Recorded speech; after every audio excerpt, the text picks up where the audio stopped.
Hi, welcome to Homeschool Peace. If you are looking for a social studies curriculum to use with your kindergarten age students, today I'm going to be sharing the Master Books My Story K book, and this may be a great fit for your family.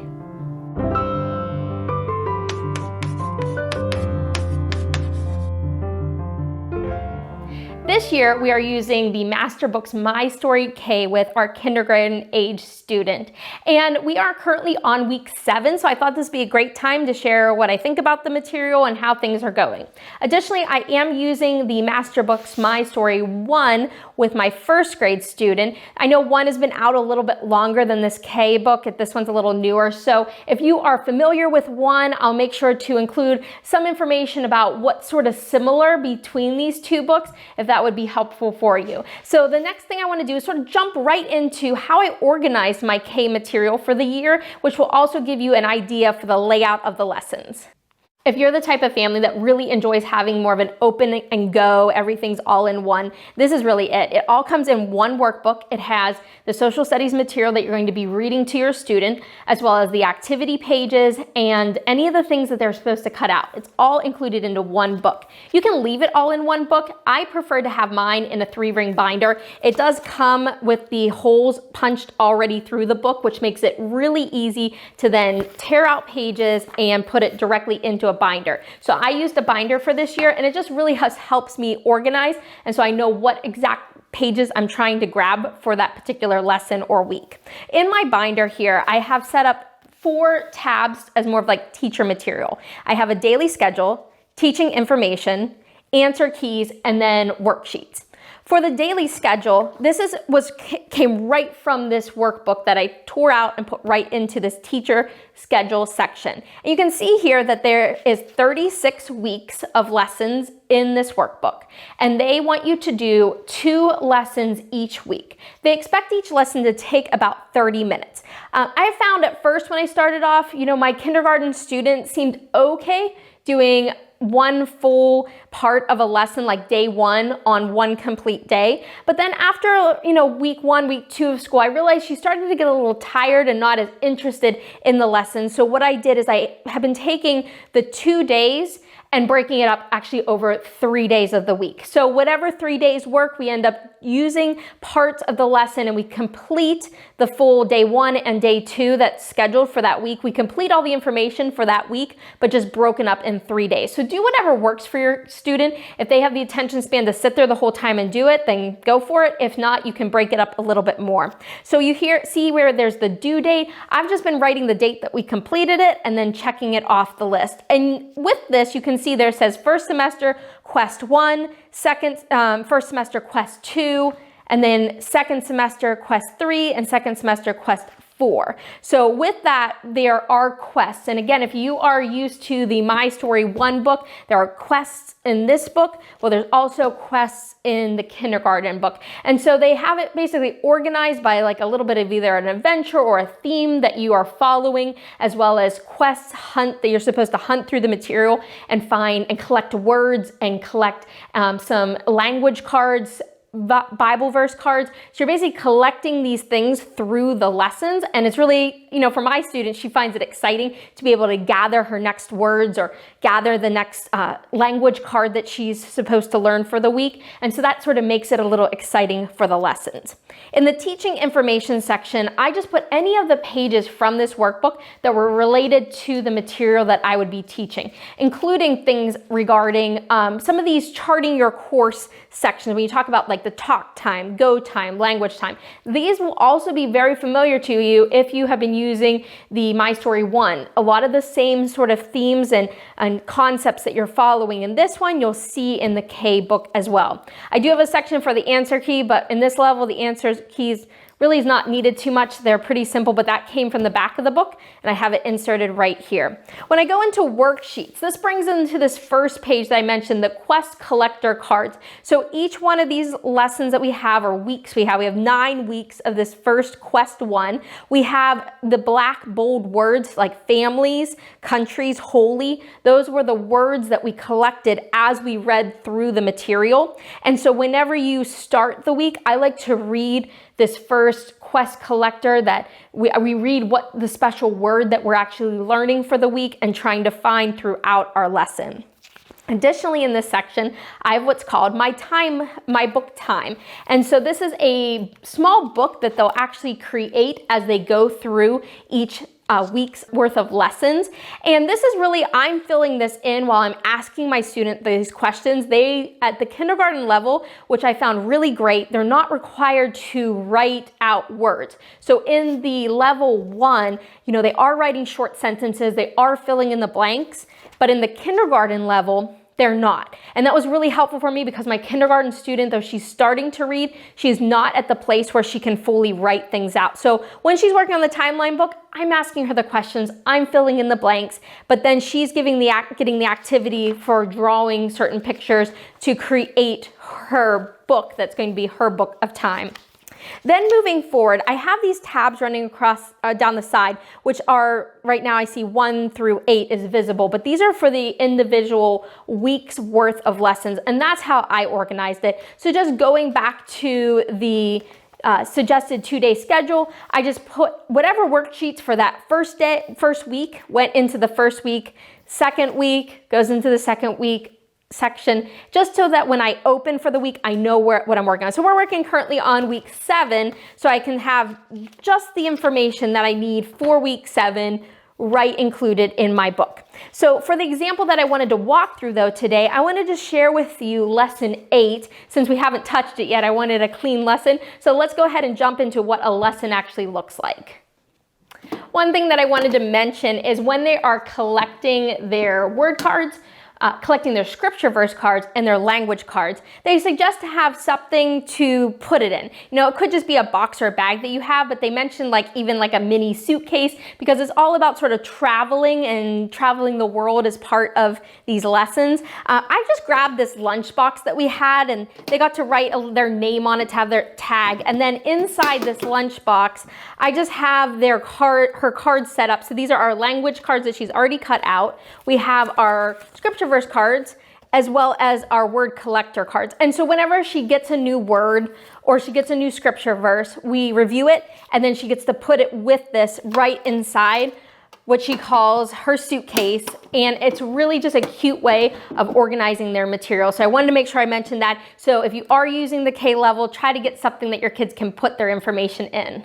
So taking a look at lesson 8, the very first page is for you to read as the teacher. You do not need to read it out loud to your student. It's for you to have an understanding of what is included in the lesson. There are a list of supplies included for each lesson, and everything that has been on the supplies so far, I've already had at home. I have not had to go out and pick up any additional supplies. The very next page, you always start the lesson with your word collector. So this is the vocabulary word that they're going to gather as part of their quest as they go through each of these lessons for each week.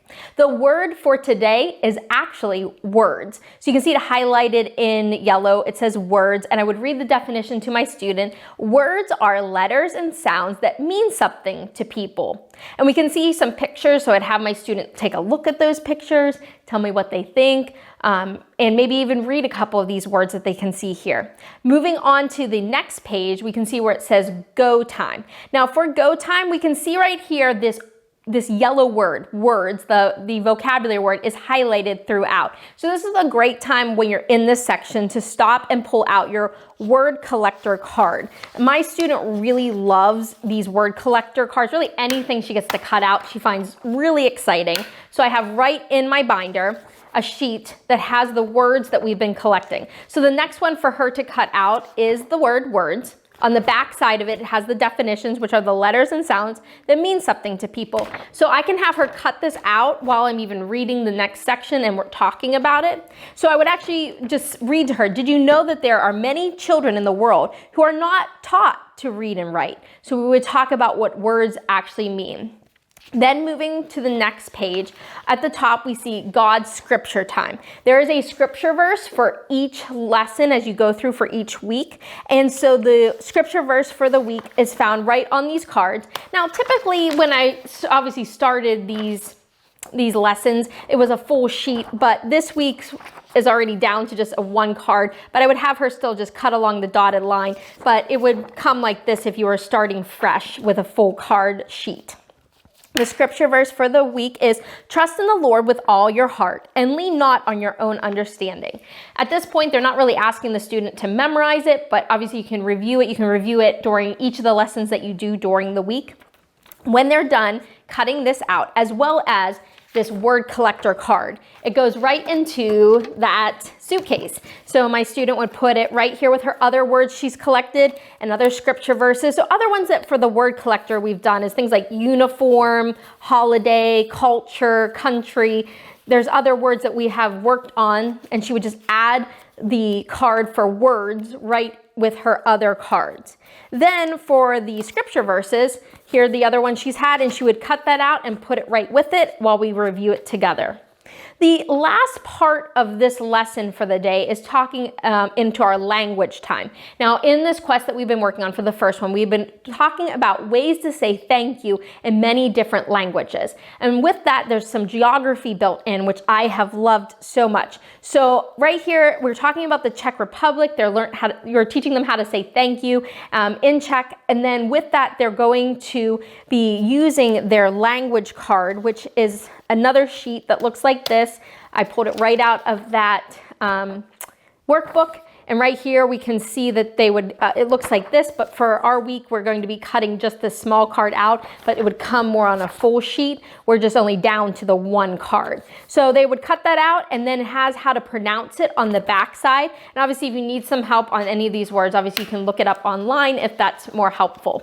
And then the next thing that's really great is we have a map that's included on the back of our quest collector sheet. So this quest collector sheet that I mentioned in the beginning that goes through each of the quest words, on the back is a great map to go through. I like to bring this out, talk about our continents, talk about our oceans, and that's really helpful. Additionally, there are coloring maps, and I have that right in my teacher information. So for the week, we are studying the Czech Republic, and I would pull out my European map. There's ones for Europe, Australia, North America, South America, Asia, and then Africa. And so with this, she's been coloring whatever country we're talking about. So for this week, we're in Europe. And so we'd find our European map. I'd make sure to still find it on my globe or the fuller map. And then it's already labeled for me right here. I can see that 4 is for Czech Republic, and I would have her color right here on her map. After I finish that map section, that is the end of the first lesson. I mean, you can decide if you want to break this up over multiple days or if you want to do that all in one sitting, but that's the end of the first part, day 1 of lesson 8. Moving into day 2, we go into an activity sheet, and I have found that most of day 2s are more of an activity or a worksheet or a coloring sheet for them to do. For this one, it's called picture time. They have some words on one side, some pictures on the other, and we're going to either have my student read it or I'll read it to them depending on where they're at, and they're going to connect the word to the picture. On the other side, it goes into a helping hands time, and this is a time to just talk about ways we can help other people in our community, and we'll talk about different things with our world around us. So that's what that section is. And after that, it goes to just talk time. And this type of the time of the lesson is just, I'm asking my student questions. We're just having some dialogue back and forth over whatever topic we've been talking about. In previous lessons, say we were talking about culture. My talk time might be just talking about our culture and other people's culture and how people talk and eat and speak and different things about other people. So that's a great just conversational time you can have in your lesson. The very last thing for the end of the lesson, this is the second part, is called My Book of Time. Now, this is the book that they've been every single week through these lessons, they're building upon this book they're creating, and it's almost like a journal. And so this is the front cover, really cute. And on it, we go right to our lesson 8 sheet. And this is the fill in the blank section the parent is going to do. So I would ask my student their name, their favorite book, what's the current month, and then I would fill in this short poem and then read it aloud to my student. And I like reading it to them. They like hearing it. It's just a cute poem that you'll read based on the words that they provide you. For the activity for the day, they have the teacher take a photograph of you holding your favorite book and place it below. So this one, this is taking a photo, versus other ones have been more like a coloring sheet or a drawing area, but an activity in their journal book that they're going to save and include as they continue through these lessons. So right there is the end of a complete lesson, lesson 8. Masterbooks My Story K has been a great program for my student. I feel like she really is connecting with it. She enjoys it. She loves those things she gets to cut out in activity pages. And so I'm really excited as I continue to go through it. I am happy that the K book does not require full sentence writing. You know, that was something I actually had ordered her the My Story 1 for this fall. This was before this K book came out, and looking at it, I knew she was not ready to write full sentences. Obviously, I easily could have just wrote it for her, but I wanted something that she would feel comfortable doing on her own and not feel frustrated that she couldn't do certain things. Everything in this book she's been able to do. She's excited for it and loves doing it. So if you are looking for a book like this, hopefully this will help you out, and maybe it'll be something you can include with your kindergarten student. If you use the My Story K book and you want to include some comments below of what you love about it, leave those comments below. If you have any questions with what I shared today, leave those questions. I would love to help you out and answer those. And before you leave, don't forget to hit that like button and the subscribe, and I will talk to you soon. Goodbye.